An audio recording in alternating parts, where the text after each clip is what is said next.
Okay, so when the war was over, you came back to the Abbey in 46, and you played up front with Albert George. Yeah. And he was a local boy as well. Yes, yeah.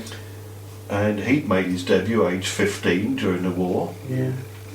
And he stayed with Abbey United for a good few years. Yeah. What do you remember of Albert?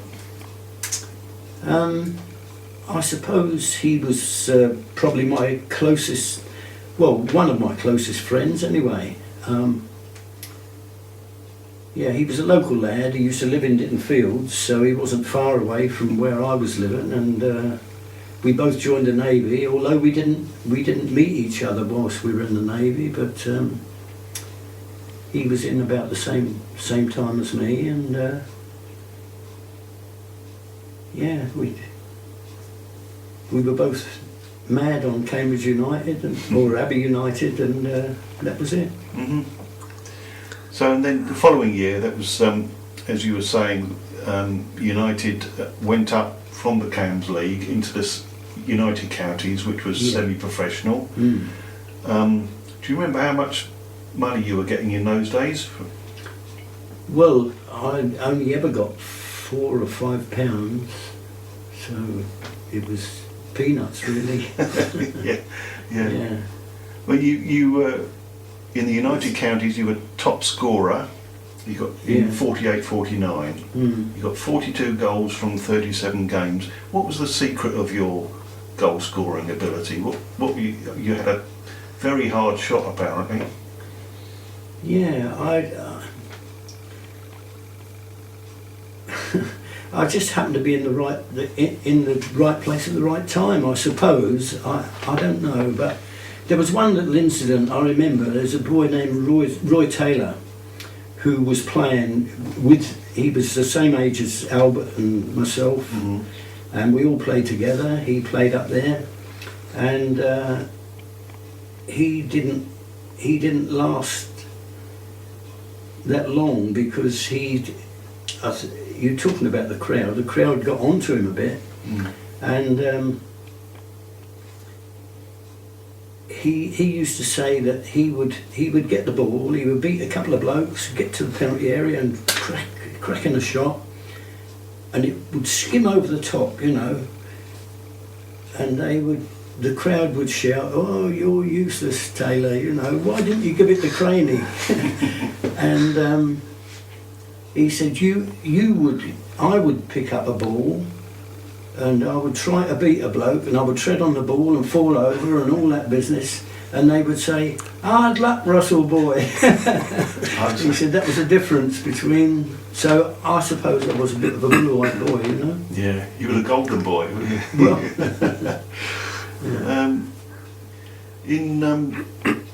there's a story that you turned down the posh Peterborough United in 1951. Is that true? Yeah.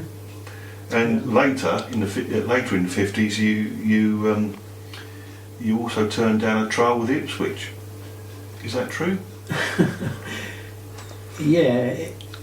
Well, they are both true. Yeah. What made you want to stay at United? Well, it was a big, as far as I was concerned, it was a family affair, My father was working, he worked up there. My mother did what she could do at home. My sisters all supported them and used to go up to the games and that. Yeah. But so that was strong enough to make you think, well, I don't want to play at a higher level. Quite, yeah. Yeah, that's great. So 51 it was, United went into the Eastern Counties League, and Bill Whittaker came along, the first full-time manager. What did you notice about Bill Whittaker's way of doing things? Was that different from how you'd done things before? It was a bit different. He was a bit stricter at certain times, Preparations for the game, we'd do it on a board and move domino things about, So we were introduced to a different way that we'd been used to, you know. Plus, Bill Whittaker brought a few good class professionals from London with him, like Les Stevens and Len Saywood and quite a few. Yeah. Johnny Percival, Ray Ruffett. Well, Ray Ruffett I think was there before Bill Whittaker. Okay. But Bill also converted you into a left back. Is that how did you find that? Yeah. The reason for that was he brought these new players from London. There was Len Saywood, Len Crowe, Jack Thomas, one or two others I can't remember. He had Brian Moore. He had an overflux of strikers or centre forwards or forward, whatever you like to term it as. So he decided that I would be better off, or I could help the club better by moving to fullback. And I quite enjoyed that really, although it affected my goal scoring average, you know. But I used to find that you know, when you're facing the ball more, you haven't got your back to their goal, you know. Everything's going forward, and I could push the ball to Bill Whittaker, and then I'd learned that I'd push it and run, and I would get it back. And then the same with Les Stevens on the left wing. You push it to Les, he'd put it back to you, and you'd put it up the corner. So it was sort of knitting in with other players in the method that we adopted. Now, in 1953-54 season, that was the big FA Cup run. You beat Newport County in the replay. Yeah. And before you lost to Bradford Park Avenue. That's eventually. Right, What do you remember of those matches? Was the atmosphere and the... Yeah, I do remember. Of course, then, was it that season we went on to... no, we didn't. It was the following season, I think, when we went down to Torquay, didn't we? Yeah, I remember going to Newport, and we drew. I think we drew at Newport, did we not? We drew at Newport and we lost, and we won on the replay here. That's right. Yeah. Yeah. And then Bradford Park Avenue, they beat us 1-0, I think. They beat us by the odd goal anyway. Yeah. Yeah, I was playing a fullback at the time, and I suppose, although it was good to beat Newport, and we must have played well against them because they signed on Len Saywood after that. You know, I don't know whether they paid a fee for him, but Len Saywood went to Newport. Okay.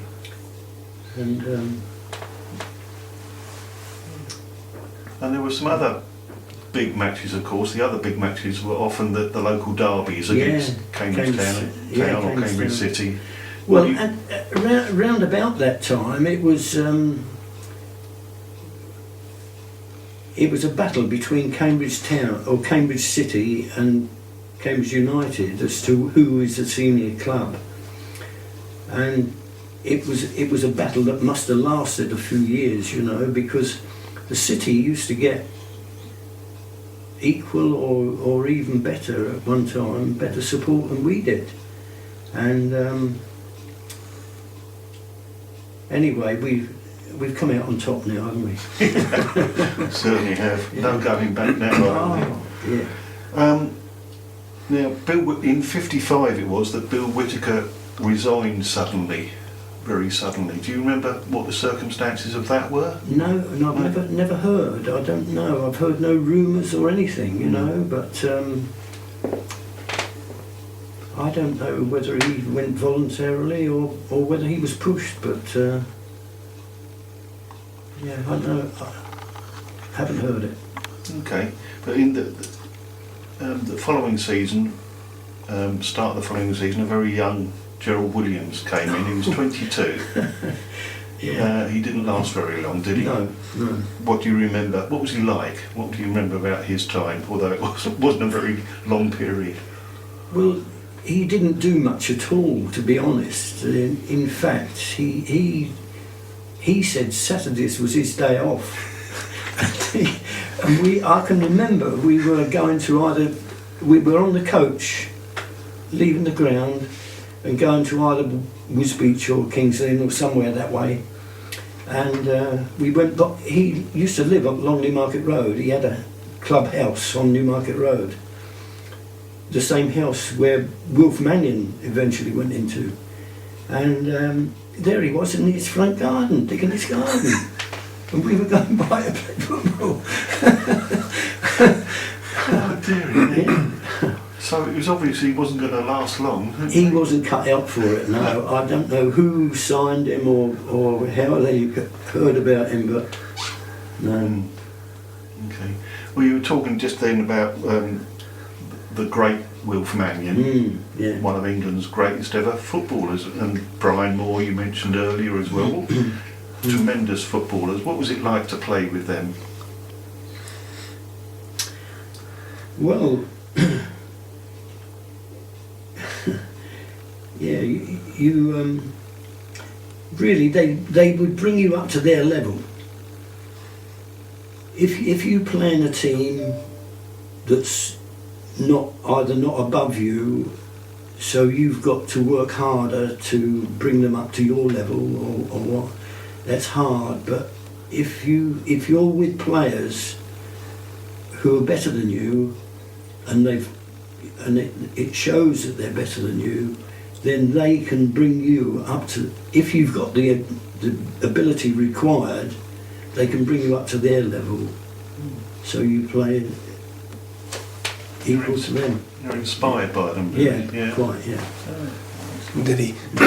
Did Wilf Mannion sort of go in with the lads and that, or was he a bit sort of an I am or anything like that? No, he was never bumptious. Yeah, he mixed in with the lads. In fact, I've got photographs here that will show that. Ooh, I think he's on there.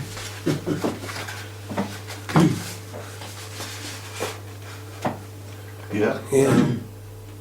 There's Bert Johnson, of course, on the back row, the player manager then. Yeah. And Wilf Mannion is the second. Lift it up a bit, please. Second on the left there. Good-looking fella. Yeah. Lift it up, please. Yeah. Yeah. Yep. And where are you in there? Oh, of course you are. Russell is there on the back row.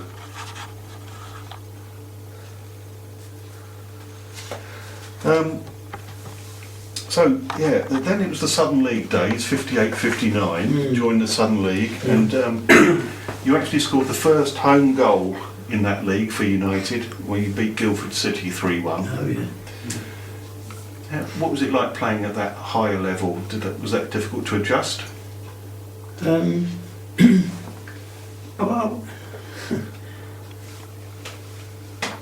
I wouldn't say it was difficult. It's I suppose you appreciate.